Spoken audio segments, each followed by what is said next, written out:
Eu sou Kelvin aqui do canal Kelvin Talgatti, certamente. E hoje aqui eu tô trazendo um vídeo um bike check da Gils BR aqui do Lucas Marcon. Partiu. Partiu. Então vai. Então, vou começar aqui pelo quadro. É um Gils FRX. Pé de vela Shimano. Pedal marca Diabo.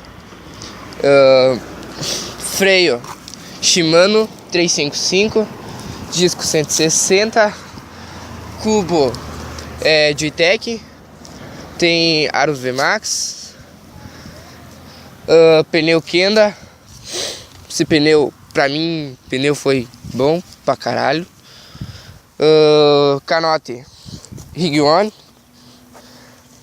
banco WG, guidão Up, trocador Shimano. Aqui umas pequenas gambiarinhas, né? Quando o cara não tem dinheiro, o cara é pobre, é foda, né?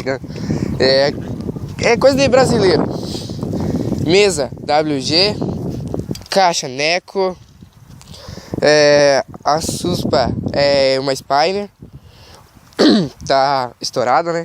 Normal da Spiner.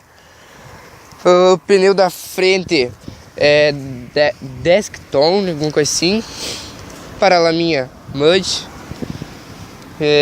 Mais o que? Câmbio, eu não falei ainda, é Shimano. A pinha Shimano. Quantas velocidades? 7 velocidades. Tem mais o que?